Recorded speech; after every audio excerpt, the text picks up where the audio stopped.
Hello and welcome, I'm Arumba. Thank you for joining me. Let's play some Crusader Kings 2, the tutorial series. So we've just died, or rather our previous character did, and now we are King Gillichrist of Tara. We are all of 0 years old, born just roughly a year ago, 3 weeks to our first birthday. So what we need to talk about in this video, I think, is how to handle succession, right? Because that's what's just happened. And there's some basic things that you want to do every single time your character dies to make sure that you're not broadsided or blindsided by a faction or rebellion of some sort, or claimants, or potentially murdered. And hopefully we can stabilize this realm and not lose what we've done in the previous couple videos. So the very first thing that I usually like to do is check your council, see how people feel about you, and also check to see if there's anyone who has the ambition to become one of these council members. Sometimes you can be better off finding someone who's not as good and making them into a council member just to get the opinion bonus. You do get the councilor opinion will get a plus 15 opinion bonus just for being on the council, but you can also get an additional opinion bonus for satisfying their ambition. So unfortunately we have a very small number of people available. Our realm is quite tiny. If we wanted to, we could try to increase the size of our court by inviting some nobles, but that does cost money. We could also just invite holy men to court as we obtain piety. Holding a feast would be a good idea. There's a pretty good chance that most characters would attend. When we look at our vassal list, most of them are fairly upset. Negative opinions are not good. Our personal diplomacy score, unfortunately, is affecting this guy because he's our marshal. We would actually probably have a higher opinion with him if he wasn't our marshal, but firing him would unfortunately offset the increased opinion from state diplomacy. So, unfortunately, when you are a child, you don't get the spouse bonus to your region to your stats, so you'll generally have lower state attributes when you are a minor, an unwed minor. We can betroth ourselves to somebody, which is essentially the same thing as arranging a marriage. It just kind of doesn't happen until you're actually of age. Doing that does not increase your stats, however. It just allows you to pick off the good ones before they escape, basically.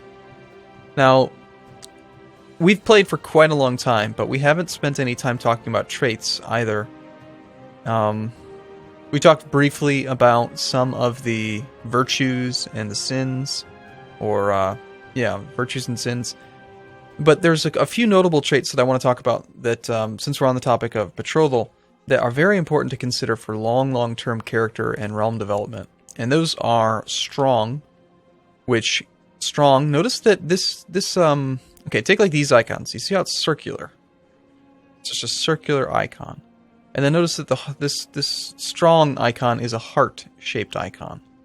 What that heart represents is that this is a congenital trait, which means that it is inheritable. These traits are not. These traits are randomly generated either by event or because your guardian gives them to you, but congenital traits are things that you have a likelihood of inheriting based on your parents. So if you have a strong mother, you have a chance of becoming, she'll have a chance of generating strong children. Likewise, we also have genius is another congenital trait. Look at that heart. Genius is a pretty damn good trait. 5 to all attributes, plus 5 vassal opinion. We also have quick, which is plus 3 to all with no opinion bonus. Now, quick and genius are mutually exclusive. You can't be a quick genius. You can either be a quick character or a genius character, but not both at the same time. Now, there's also the polar opposite of those congenital traits, and there's also attractive. But attractive is not generally that important. And here's why. Attractive gives you a slight diplomacy bonus, and it gives you an attraction opinion of plus 30. So let's say you're a male character, which most of the time you will be. That means that anyone who's attracted to you will have plus 30 opinion. So homosexual characters that are male will like you, give you plus 30 opinion with them. But then also all women on the entire map, everyone in the game will like you. This can be very useful for plotting in foreign courts, but in general, most of your vassals are going to be men, and unless they're homosexual, the attractive trait doesn't help you. So, playing as a female character, though, the attractive trait is very, very good, because, again, all men will like you better. So being an attractive female, very tempting. very appealing, but attractive male, not so much. Now, the polar opposite to some of these traits would be things like imbecile. Imbecile, again, notice the heart, congenital. It's worse than genius. What is the other one? Inbred. It's not it's what, inbred. How do you spell it? Is there no one in the map who's inbred yet? Must not be. I'm almost positive it's spelled like that. Oh well. Let's see if there are any that I've missed. Any others across the board. Ill is a congenital trait, but this one, it's got the heart, but it's not technically inheritable. I don't know why that one has a heart. It's related to health, so they've done that, but I don't believe we've missed any others. Sickly. This will go away if you are a child and you've been born with the sickly trait. If you survive childhood, that goes away. It doesn't last forever. We haven't really talked about health, to my knowledge. We have like this health minus 2.5. What does that mean? Well, the average character has a health score of 5. And with the average character's health score of 5, you're going to have a mean likelihood of death. A certain number of characters per year will die on average at certain age brackets. And so if you have 5 health, you're pretty likely to live somewhere in between like your 50s and 70s. But it's not guaranteed. You could have 5 health and live to be 95, or you could have 5 health and die at 20. It's just a likelihood. So when you take on a trait like Wounded, or something that reduces your health by 1, it's not necessarily going to kill you right away, but it could. It kind of makes sense that it's not going to be guaranteed. Okay, so I didn't see anything we could do as far as changing opinion. This guy's slightly better, but making him like us is silly. We can't plot against them. One thing we might want to do, stabilize this realm, is just outright revoke this guy's title. This would piss off our other vassals, but it might be better to prompt him to rebel than to wait for them to both rebel together.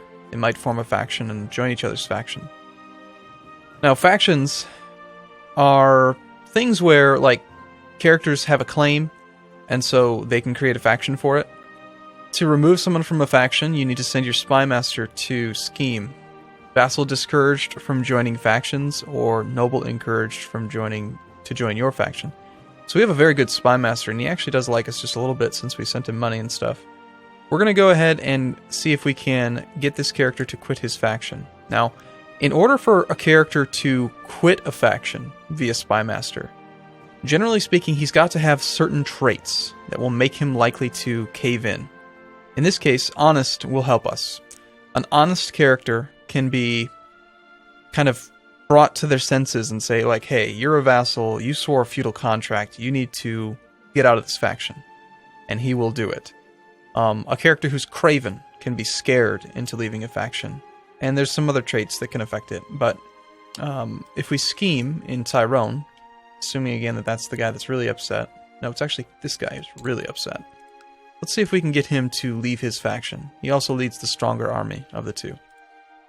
Now, something else that comes to mind whenever you have succession is, if possible, you want to find a character who is in your court, who has you as a liege, and release them, if possible. Ideally, they need to be landed to give the opinion bonus, but like if we could capture even just a baron and then release them, you get an opinion modifier for having released a prisoner, which can make the realm more stable. And when in time of great need, just consider sending money out to your vassals. 27 ducats for 22 opinion, that might make or break your succession. I don't think we're going to need to do it, but it's worth being aware that just sending money can help out. And there's really no reason to not award these honorary titles to these vassals. On the off chance that we end up revoking this guy's title, his landed title, then the minor title that we just gave him will come back. We could make this guy into our steward. He is slightly better. But we would lose the state diplomacy value and go down to 0. It'd still be a net gain though, and he is better. We'll do that. And we'll tell him to collect taxes. Maybe he'll get himself injured. It'll be great.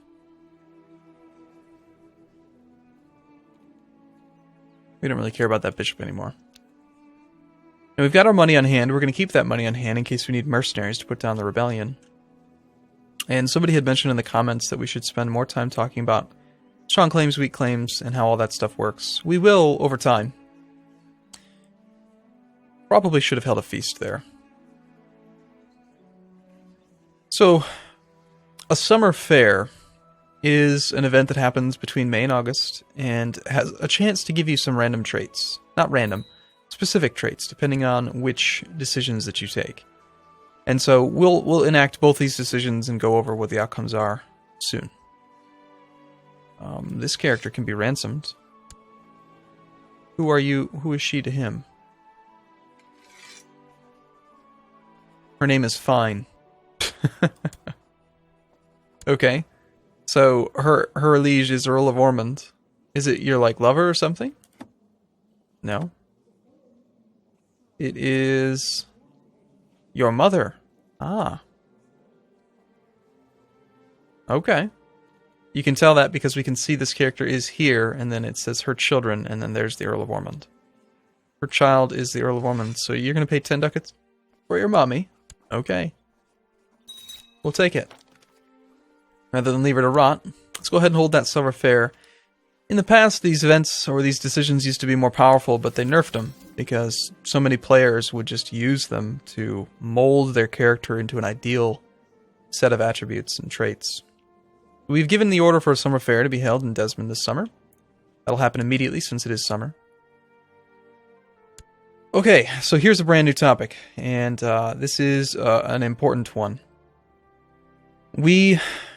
I did an extensive amount of testing on attribute increases, and there's a series of videos on the channel that talk specifically about the math and how we did the simulations and how we calculated it. So I'm going to do this from memory, but if you want to check on it and check my work, just go watch the video about how we determined attribute increases for children. So, how do your base attributes increase? Notice our base is 0 right now, but we have a base score of 1 intrigue. Well, where did that come from? Well, when you are a child who is ages 0 to 6, then on your birthday, every year on your birthday, you have a chance of increasing each of your base attributes by 1. Just by 1. Can't go up by 2, only by 1 each year. That likelihood is based on your parents from the ages of 0 to 5. So the first 6 years of your life, well, actually technically just the first 5 rolls, are going to be based on your parents. So whatever their stats are, if they have exceptionally high diplomacy, it increases the mean likelihood, or like the mean time to happen, the score, for you to increase your diplomacy by 1. If your characters are drooling imbeciles, and again, this is just based on the value of their diplomacy. It doesn't matter what their traits are. We're only talking about base attribute increase. So if they've got 300 diplomacy somehow because you cheated, you're very likely to increase diplomacy each year on your birthday. If they have the best traits in the world but only 5 diplomacy, it's not likely to increase your attributes. So one of the reasons why genius is such a well sought after trait is that because it increases your attributes by so much, it causes you to have children who have higher base attributes. Now, from the ages of 6 to 16, the years where you have a guardian, someone who looks after your character, then that is where the guardian's stats will determine your increases. So most often, if you have a character who has really high attributes, you're going to want to educate your own children, not only because you can mold them via trait, but you also have a very high chance of passing on good attributes to those kids. Now, because we're 0, our regent is not our guardian. He could be when we're 6, but we don't get a guardian until we're 6 years old. So we're picking up a little bit of stat, tiny amount.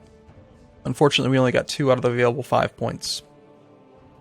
And let's see how this summer fair goes. This dangerous factions alert keeps popping up because this guy is relatively strong compared to us. We have not yet had an event fire to make him unlikely to scheme, but with 46% chance, he should do it pretty quick. The peddlers are loading their wares and merchants are taking down their stalls. That was the whole summer fair. Wow, nothing even happened. That's pretty unusual. Well, that was fun. 25 ducats for 10 prestige. Oh well, let's see if the feast works out for us a little bit better. So this guy's like hovering right on the edge of strength and being able to take us. We're still training troops in Desmond. The fact that we're recovering levy from the bishopric is quite nice. And we do have enough money that we could hire mercenaries for a few, say 6 months to a year, and still have extra money on hand. So let's go ahead and build an upgraded holding. To do that, you click on any building in the game that is directly owned by you or is a direct vassal subholding of you. Like I can upgrade my mayor's buildings, I can upgrade my own buildings, but I cannot upgrade a vassal's buildings. You're not a vassal. Cannot upgrade my vassal's direct buildings. So again, your own personal territory or subholding vassals, barons. Generally speaking, it's almost never worth it to upgrade barons' holdings unless you have just tons of money or you're trying to get like a university or something for technology. Because you only get a fraction of these troops, but you pay full price. They'll upgrade it on their own, don't worry about that. And of course, if you ever plan on giving away a holding, you might not want to upgrade that one. Try to only upgrade the holdings that you plan on keeping for a long period of time. Now, these two are already built. We've got a stables and a castle town. These ones are available. These ones with a little red fortification looking thing indicate that you don't have the requisite building. We need to have castle walls 2 to make this one available. This one, that little gear technology symbol, says that you don't have the requisite technology to build it.